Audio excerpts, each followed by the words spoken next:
Hey everyone, Mr. Happy here. I'm back from vacation and ready to talk more about Final Fantasy XIV Mobile. In this video, we're going to be going over some things the developers posted actually last week right before I went on vacation. We have a little bit of an idea of the schedule for things that are going to be coming up, some bug fixes, optimizations, and concerns that the developers are currently addressing, and some that they have themselves. Here over in the Final Fantasy XIV Mobile English Discord, we have this post from Professor Gary Oak, 627 at 1:03 p.m. These are all just loosely translated images, but they summarize them below because I tried clicking on them and the zoom in, it was not happening. Trust me. Not that it matters much because it would have just been, Google translated or whatever, image translation that there is anyway. So, game optimization issues. I can say that while it's running mostly okay, especially once I unlocked the FPS, that it definitely still left a little bit to be desired. I do actually have a decent amount of experience with playing it on my phone at this point.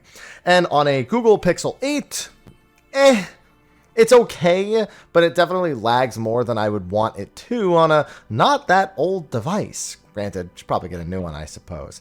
So, aggro pulling has been optimized. That's more of a gameplay optimization. Aggro pulling, I'm assuming they mean the aggro range of enemies. I have noticed it's pretty easy to kind of just walk into the general vicinity and be the first person to take aggro on things. Performance optimization is top priority, yet definitely needed, I think, especially when it came to Fates, which were way laggier than I thought they would be. Laggier than, yes, even a Realm Reborn Fates with all the busy people would be. Botting is being looked into. They have actually done a ban wave for bots already, a significant one at that, and there are some pretty notable bots. Like when you're running around, you can find, oh, they've all got the same weird name, and they're all running in the same perfect line. At first, I thought it was auto-pathing, but no, it becomes pretty obvious where there's botting. The bug for batch crafting has been fixed. I think it was actually not giving you the result for the batched craft. So like if you were like making 5 items and you batch craft them, it would still only give you 1 because you only have to complete the craft 1 time. Friendless clearing bug is being looked into. Didn't know about that, but apparently if your friends list just disappears, don't be too surprised. And they are studying how to fix laggy fates. Yeah, there were a couple in particular that lagged. I think in like Horizon, there was a decent amount. I assume it was just because there's a lot more players in the early level zones. When I went to like Mordona and Kurthus, the lag largely dissipated. But obviously it's still better to look into those lower level areas where you expect there probably are a decent number of people doing fates. Gameplay issues. They're adding single player PvE challenges. Long-time request in the main game. I don't know if that's like Mage's Tower in World of Warcraft or something else that they have in mind. And Deep Maze is the rough translation, but that most likely means Palace of the Dead. Deep Dungeon on mobile, something I've actually been thinking about quite a bit, so very curious to see how that goes, and I will probably be trying my solo. If I get Necromancer in mobile before I do it in the main game, like I've sold the 200, but I didn't do it from floor 1. If I do it in the mobile before I do it in the main game, it's on me. They are developing monster hunting logs. Yeah, hunting logs are not actually in the game. Very specifically, I wonder if they mean the class-specific logs or if they mean the individual logs that you can get for just the hunt, where you can go out and like make a route, kill a bunch of enemies, great leveling method, get you some added currency. I'm not clear, but either way, I would really hope it's the hunt ones because those are pretty much a staple at this point. 2.1 will bring PvP. We do know that that's coming, and we also know that it's Crystalline Conflict, but we'll get into that a little bit later. Mahjong is coming, no surprise. I mean, honestly, should have been a no-brainer. No outdoor PvP. That means open world PvP. Not surprised at all. It could also mean frontline because we know that the first mode being added is not frontline. Granted, even if they do frontline, probably 8v8v8, but if fates are laggy, I would probably stay away from frontlines for the time being. They are fixing jump pathing. I don't know if they're specifically referring to how your jumps actually like carry your character. There are some auto paths where your character needs to go over a ledge and they can't, specifically in, I think it's Wineport. It's either Aleport or Wineport. I don't remember which one. That gets really annoying, but I don't know if that's what they're referring to or not. The Fish King is coming. That means big fishing, obviously. Copy problems. I don't know. That's just a question mark. Bahamut's coming July 3rd, so we know that turns 1 through 9 are actually releasing, in 2 days from when I'm recording this video. I'll probably release this on July 2nd, but tomorrow then at this point. I only thought it was 1 through 5. It's apparently 1 through 9. And there will be a higher difficulty mode for some of those encounters coming later. The higher difficulty mode not really being a true savage. From what we understand, it's a lot more like no restrictions and no medicines. So like you can't use potions in any capacity and you can't res other players. Not sure exactly what the purpose is yet, but it's not like a true savage mode. It's more like a Criterion Savage equivalent. They are working on more detailed dungeon tutorials. Probably a good idea. More tutorials, something we commonly talk about in 14 itself, although we've gotten a ton over time. They don't even have Hall of the Novice when it comes to Final Fantasy 14 mobile, so they could probably use that as bare minimum. There will be no AI for Extreme Trials, no surprise. They're saying no trust, no duty support for Extreme. We don't have it. They don't have it. I would be surprised if they ever did add it. They're adding more hairstyles and colors in 2 weeks. That's always great to hear. Flying for auto-pathing is being looked into. Yeah, auto-pathing completely ignores if you have flying. So as soon as you have flying in an area, auto-pathing pretty much loses all of its value. I honestly, personally think it should stay that way. If you want to auto-path to the objective, the idea is that you're giving up efficiency for automation. And so I was perfectly okay with it. It didn't bother me at all. Quick speech function is coming. I think that means you can, I think they're talking about auto translate specifically. Not sure if that's what it is, but that's what I would assume.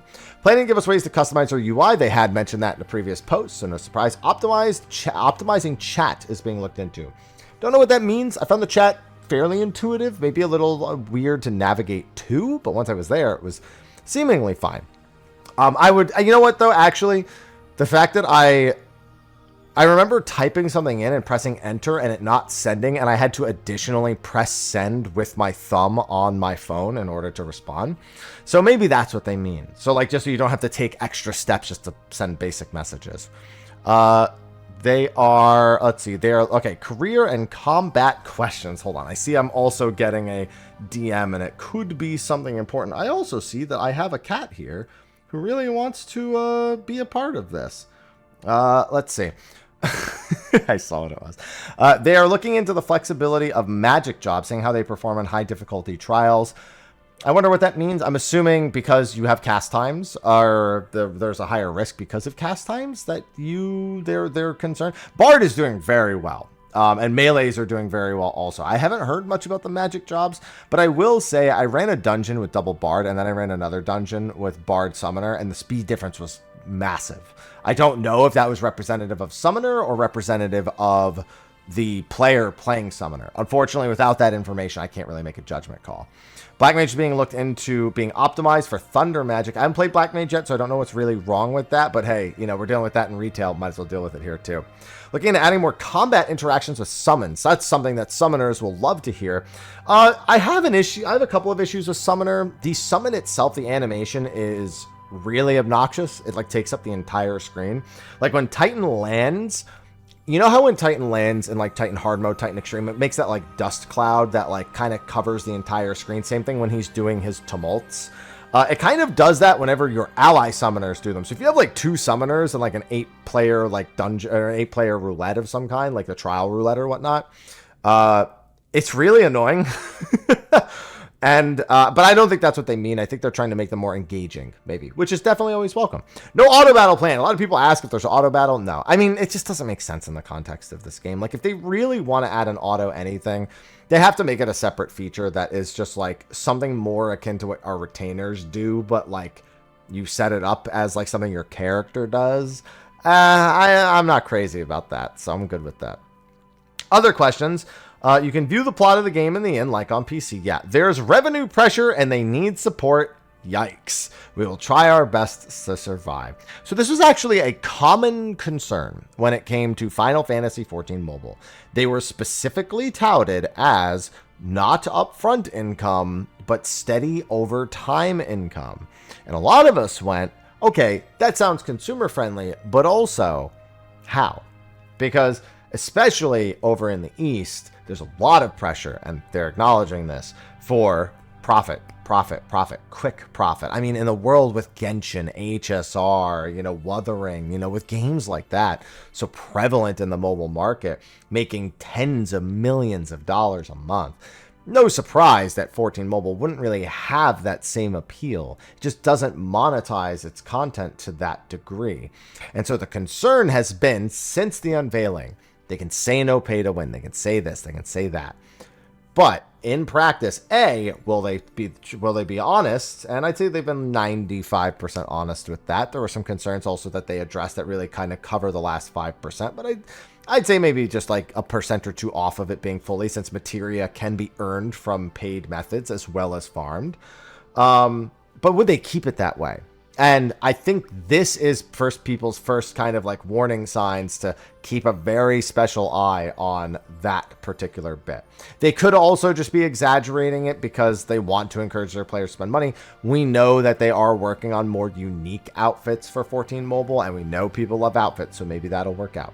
There are no pay-to-win designs planned, not now and not in the future. Sounds like the game will fail before we get pay-to-win. But, I mean, I think I made my point with the previous one. Mail gifting is planned to be released in 2.2. That's good. They're looking into allowing NPC pet boss avatars.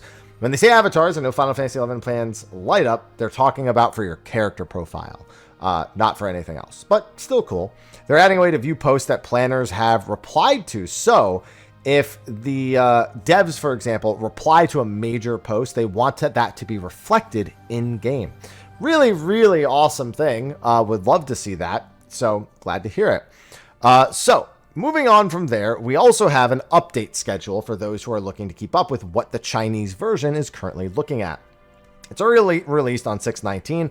There were some timed patches or some timed releases. Like you were kind of MSQ gated as you progressed. So like for the first 2 days, you could only do up to like the level 18 MSQ. And then it fully unlocked. Nobody needs to wait for that timer anymore. It was just like a release related timer. So they're not time gating everyone who starts playing. And then gradually unlock like other things like Titan Extreme, etc., etc. Like we mentioned earlier, the patch 2.0.1 is Coil, turns 1 through 9, and then 1, 5, 6, and 9 Savage will open in 1 week. Reminder that Savage is not a true Savage from what we understand. It is simply the restriction on rezzing and medications. There could be more, but that's all we understand of it at this point. Now, in patch 8.7, on August 7th is patch 2.05, and we do not have a solid indication of what will come on 2.0.5. Unfortunately, there's not much to share. In patch 2.1, there will be Crystalline Conflict, and we don't know what is in 2.1.5, but we're looking about 1 month cycle here. So, from launch 6/19 to patch 2.1, is just under 3 months, a decent bit faster than what we have currently, but most of the content's already made, so that shouldn't really be that much of a surprise. And we just don't know how to fill everything in. But and then, August 7th, and then September 11th, and then October 16th. So you're roughly looking at an update every month. Now, that's not factoring in seasonal events, in theory. That's not factoring in anything else they may do in the meantime, but it's a decent enough patch cycle. I'm still not entirely convinced on 14 Mobile. I have been playing it a decent bit. I am level 50. I haven't gotten into the end game yet, which, it's not like it's going to be much of a surprise to me. But there's definitely not that same feeling that I get from playing retail. Especially because it's a Realm Reborn, even if it's a remix of Realm Reborn with different skills. It just feels like I'm playing it as a formality at this point, to make sure I understand it, to make sure that I give it a chance, and to make sure I'm prepared for when it comes to the West, especially. But it's definitely not giving me a spark. You know what I mean? That could just come with time. That could come with more levels, more skills, more content. I don't know. But I am going to continue playing it. I am going to continue developing opinions on it on both an actual mobile device as well as the way I have been playing it for my content in the form of an emulator. So we'll see how things go from this point on, but I'll be sure to keep you all in the loop with whatever news and whatever content they're going to be releasing. With that, thank you for watching this video. Be sure to like and subscribe, and put your comments in the comment section below about anything that you've heard here. Always want to encourage discussion in my videos, especially around a topic such as Final Fantasy XIV Mobile. But with that, I will see all of you in the next video, and until then, take care.